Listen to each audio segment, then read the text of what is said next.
اس video کو دیکھنے سے قبل اس ویڈیو کو لائک کیجئے، اپنے دوستوں کے ساتھ شیئر کیجئے، اور اگر ابھی تک آپ نے ہمارے چینل کو سبسکرائب نہیں کیا تو اسے سبسکرائب کر لیجئے اور ساتھ ہی موجود بیل آئیکن کو دبا لیجئے تاکہ آپ کو تمام نئی سٹوریز ملتی رہیں۔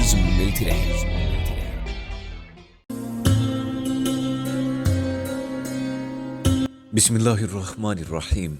ڈسکور اوریجنل کے معزز ناظرین، السلام علیکم۔ اب کس نمبر 474 ملاحظہ فرمائیں۔ تم اپنی کوشش سے کامیاب نہیں ہو سکتے تھے، لیکن تمہاری قسمت یقیناً اچھی تھی کہ ایک دوبند نے تمہاری خاطر جان دینا منظور کر لیا۔ تم نے اسے مار دیا۔ میں نے محسوس کیا کہ میرے خلق میں کڑواہٹ گھل گئی ہے۔ ظاہر ہے، تریونی بولا، نمک حرامی کی سزا سب کے لیے ایک ہی ہوتی ہے۔ کیا تم آستین میں سانپ پالنے والے کو عقل مند کہہ سکتی ہو؟ مجھے اس خبر سے صدمہ ہوا تھا۔ میرے لیے اس دوبند نے جرات اور ذہانت کا بے مثال مظاہرہ کیا تھا۔ اس نے بھی مجھ پر اپنی جان کا قرض چھوڑ دیا تھا، جو میں اپنی جان دے کر یا تریونی کی جان دے کر ادا نہیں کر سکتا تھا۔ وہ ایک بہادر عورت تھی۔ میں نے اسے کہا، یقیناً وہ جانتی تھی کہ تم کتنے طاقتور ہو اور تمہارے مقابلے میں وہ کتنی کمزور ہے۔ اسے بھی معلوم ہوگا کہ اس کا یہ جرم کتنا سنگین سمجھا جائے گا اور اس کی سزا کیا ہوگی۔ تم اسے آستین کا سانپ کہہ سکتی ہو، مگر یہ بھی تو دیکھو کہ اس نے تم جیسے خون آج شام ازدے سے ٹکر لی۔ کیا تم میں اتنی ہمت ہے اپنے سے 1000 گنا زیادہ طاقتور حریف کے خلاف قدم اٹھانے کی؟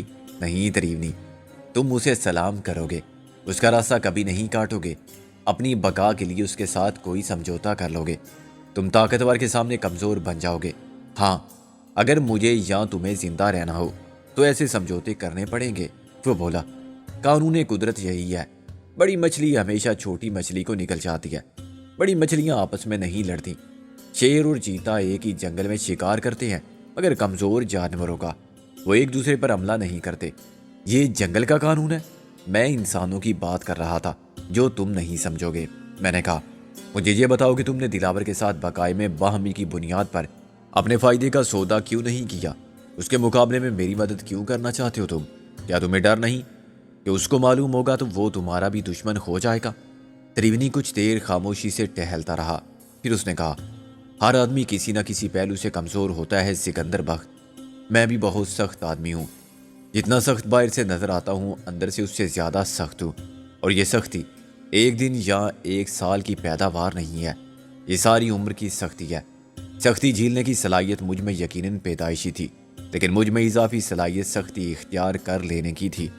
چنانچہ آہستہ آہستہ میں اندر سے سخت ہوتا گیا، جیسے کوئلہ جو بدصورت اور بے وقت ہوتا ہے۔ زمین کے اندر کی سختی حرارت اور دباؤ سے رفتہ رفتہ بدلتا جاتا ہے، ظاہر میں بھی اور باطن میں بھی، یہاں تک کہ وہ ہیرا بن جاتا ہے۔ پھر اس سے زیادہ قیمتی، روشن اور سخت چیز کوئی نہیں رہتی۔ مثال کے لیے تم سمجھ لو کہ میں بھی کوئلہ تھا اور اب کوہ نور ہیرا ہو۔ میں نے تن سے کہا، ہاں، میری یہ سب شان و شوکت، دولت اور طاقت مجھے ورثے میں نہیں ملی تھی، یہ میں نے خود حاصل کی، اور اس کے لیے مجھے سخت ہونا پڑا۔ میں نے ایک رحم دل جذباتی ہوتا تو تریونی نہ ہوتا، لیکن اب میں تریونی ہوں۔ میرے نام کی دہشت ہے اور انسانی زندگی کی قیمت میرے نزدیک مٹھی بھر نوٹ ہے۔ جو میں کسی بھی پیشہ ور قاتل کی جولی میں ڈال دوں تو وہ اپنے باپ کو قتل کرائے، لیکن میرا ایک اصول ہے، میں بے سبب قتل بھی نہیں کرتا۔ دلاور کیا چیز ہے، اسے تو میں یوں غائب کرا دوں۔ وہ چٹکی بجا کے بولا، وہ ایک خطرناک دشمن ثابت ہو سکتا ہے۔ ہر دشمن خطرناک ہی ہوتا ہے، جس سے خطرہ محسوس نہ ہو وہ دشمن کیا ہوا؟ تریونی بولا، مگر جب تک وہ خود میرے خلاف کوئی قدم نہیں اٹھاتا میں اسے نظر انداز کرتا رہوں گا، اور میرا خیال یہ ہے کہ وہ بے وقوف نہیں ہو سکتا۔ میں نے کہا، میں تسلیم کرنے پر مجبور ہوں کہ وہ ذہین ہے، عیار اور مکار ہے۔ ظاہر ہے پھر وہ مجھ سے دشمنی کے چکر میں نہیں پڑے گا۔ ہاں، یہ اس کا ہوم گراؤنڈ نہیں ہے۔ میں نے کہا، پھر بھی میری مدد کر کے تمہیں کیا ملے گا؟ دلاور کی مدد کر کے تم جو فائدہ حاصل کر سکتے تھے وہ کیوں ٹھکرا رہے ہو؟ میں نے کہا نا کہ ہر آدمی کسی نہ کسی پہلو سے کمزور ہوتا ہے۔ وہ بولا، ایک کمزوری میری بھی ہے، میں کسی کا قرض نہیں رکھتا۔ احسان بھی ایک قرض ہوتا ہے، میں کسی کا احسان قبول نہیں کرتا، اس لیے کہ میں قرض لینے کی ضرورت محسوس نہیں کرتا۔ میرا ہر کام برابری کی بنیاد پر یا نقدی ہوتا ہے۔ شاید میں نے بتایا تھا تمہیں کہ میں پیسہ خرچ کر کے بے فکری خریدتا ہوں۔ کوئی پریشانی مجھے اس لیے نہیں ہوتی تو اس کا حل کسی نہ کسی سے خریدا جا سکتا ہے، لیکن اب مسئلہ یہ بن گیا ہے کہ تم نے مجھ پر ایک احسان کر دیا ہے۔ میں نے؟ ہاں، تم کملا کو، میری بیٹی کو بچا لائے۔ تم نے اس شخص کو بھی مار دیا جو اسے اغوا کر کے لے گیا تھا۔ یہ سب تم نے انجانے میں کیا۔ تم کو معلوم نہیں تھا کہ کملا کون ہے اور کس کی بیٹی ہے، اور کیسے وہ اس انسانی ریوڑ میں شامل کر لی گئی جو ایکسپورٹ کیا جا رہا تھا۔ تم بھی اس ایکسپورٹ کے کاروبار میں شامل ہو؟ تریونی نے میری بات کا کوئی جواب نہیں دیا اور مجھ سے نظر بھی نہیں ملائی۔ وہ شفاف شیشوں کے پار خاموش سمندر کے تلاطم کو دیکھتا رہا۔ اس کاروبار میں ایسا تو ہو جاتا ہے تریونی، میں نے کہا۔ تم یہ کیوں بھول گئے تھے کہ تمہاری بھی ایک بیٹی ہے؟ اس بات کو چھوڑو، بات یہ ہے تمہارے احسان کی جو تم مجھ پر کر چکے ہو۔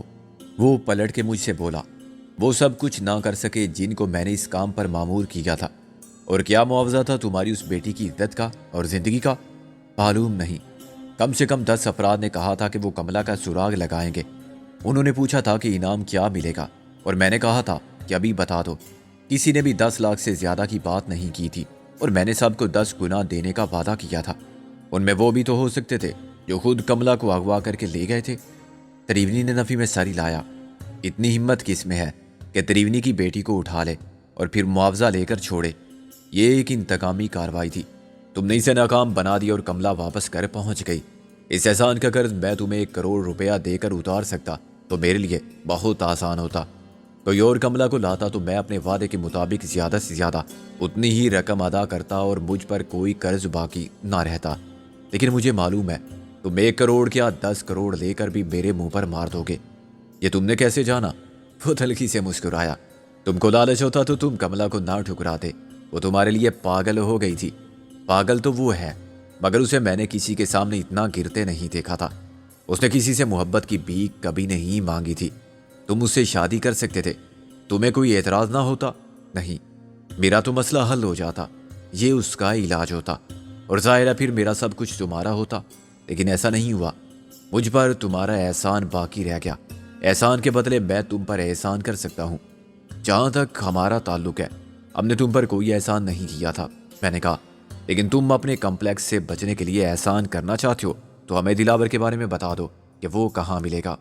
دلاور نے مجھے اپنے کاروبار میں شراکت دار بنانے کی پیشکش کی تھی، تریونی نے کہا۔ وہ بہت منافع بخش کاروبار کر رہا ہے، لیکن میں بہت سوچ بچار کے بعد اس نتیجے پر پہنچا ہوں کہ مجھے انکار کر دینا چاہیے۔ بہت منافع بخش سمجھنے کے باوجود تم اس کاروبار میں شریک نہیں ہونا چاہتے؟ ہاں، منافع بخش تو بہت سے دندے ہیں، مگر میں ہر کام میں ہاتھ نہیں ڈالتا، وہ بولا۔ یہ ضمیر اور شرافت کی بات تو ہو نہیں سکتی۔ ہر غیر قانونی اور غیر اخلاقی کام کرنے والا تریونی، اس نے میری بات کاٹ دی۔ یہ ایک سیاسی کاروبار ہے۔ میرا مطلب ہے اس کاروبار کے پیچھے دہشت گردی کی عالمی سیاست کا ہاتھ بھی ہے۔ اس خطے کی جنگ یا خانہ جنگی ٹوٹ پھوٹ انتشار اور عدم استحکام میں سپر پاور کو بہت دلچسپی ہے۔ معلوم نہیں گولہ بارود کی اس کھیل کا انجام کیا ہو، ہار جیت کس کی ہوتی ہے یہ کوئی نہیں جانتا۔ سیاست میں الٹ پھیر ہوتے رہتے ہیں۔ آج کے دشمن کل پھر دوست ہو سکتے ہیں اور دوست آپس میں لڑ سکتے ہیں۔ میرے حق میں یہی بہتر ہے کہ اس چکر میں نہ پڑوں جس کے بارے میں مجھے کچھ معلوم نہیں۔ میں سیاست کا وہ مورا نہیں بننا چاہتا جس کو چلنے والے ہاتھ جب چاہیں پیٹ دیں۔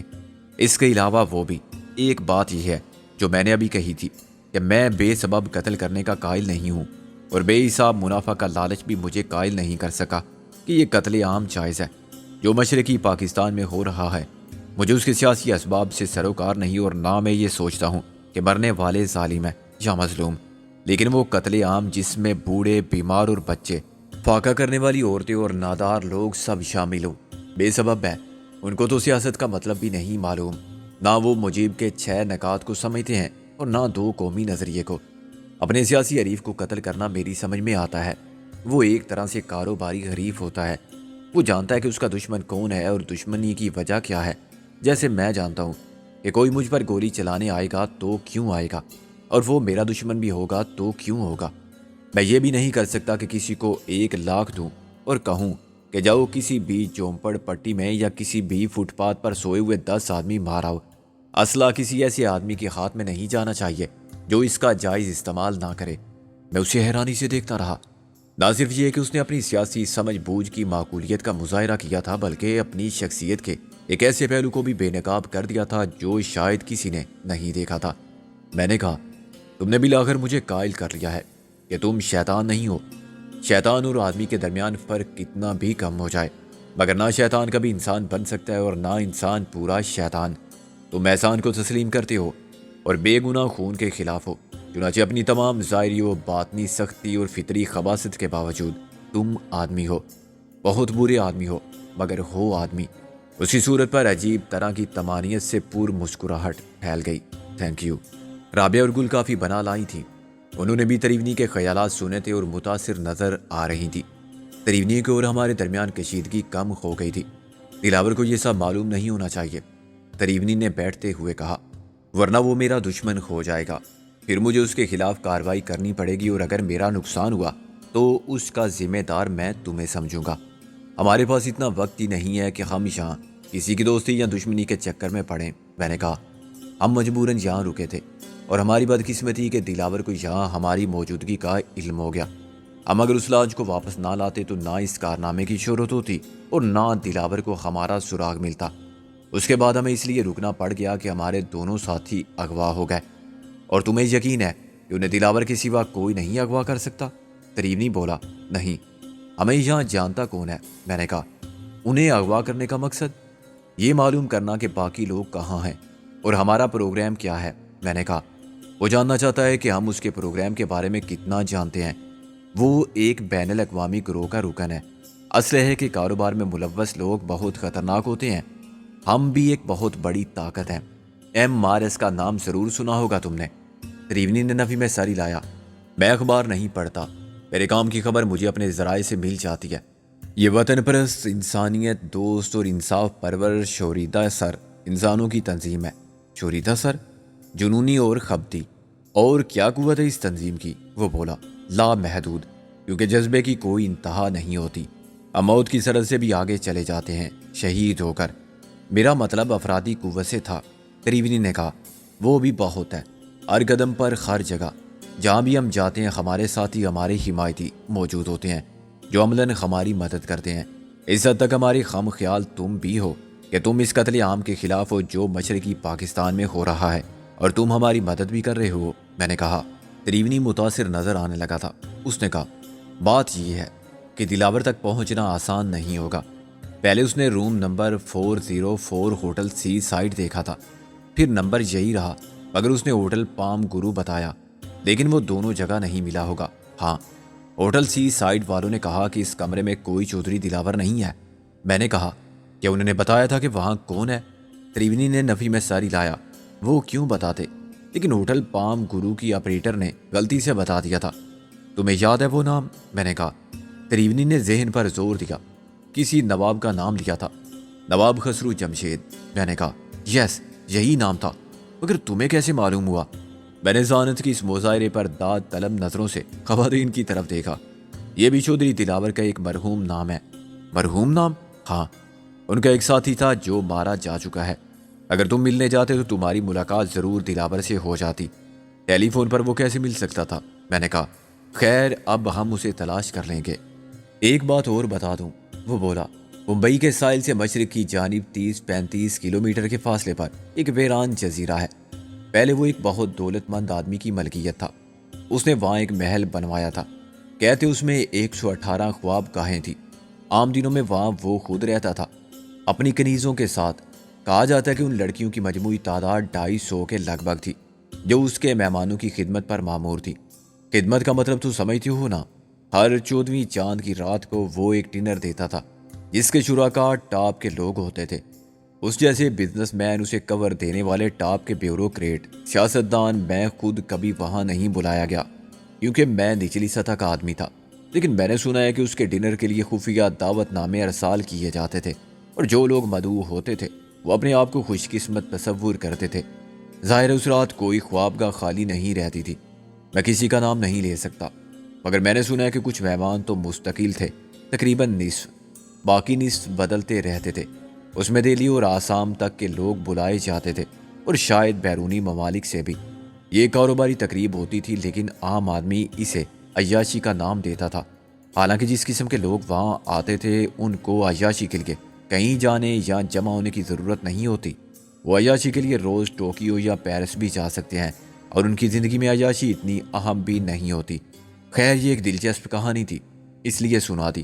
بتانا میں یہ چاہتا تھا کہ اب وہ محل ایک کھنڈر ہو گیا ہے۔ صرف 10 سال پہلے جان پریاں رہتی تھیں وہاں، اب بھوتوں کا بسیرا ہے۔ میں نے کہا کیا حکومت کی نظر میں آ گئی تھی وہ جگہ؟ تریونی پہلی بار ہنسا۔ کبھی کبھی معقول آدمی بھی احمقانہ بات کر سکتا ہے، جیسے کہ تم نے ابھی کی۔ حکومت کرنے والے تو خود وہاں ہوتے تھے، سب نہیں، مگر کچھ ایسے ضرور ہوتے تھے جو حکومت سمجھے جا سکتے تھے یا جن کے لیے حکومت کوئی چیز نہیں تھی۔ وہ محل آج بھی آباد ہوتا، لیکن اسے قدرت نے اجاڑ دیا۔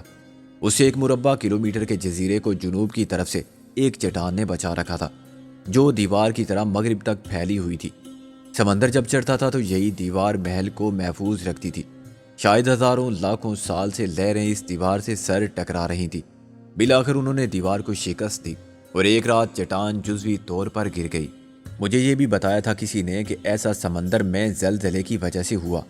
وجہ کچھ بھی ہو، جو بات دلچسپ ہے وہ یہ ہے کہ اس رات بھی 14ویں رات کا جشن جاری تھا۔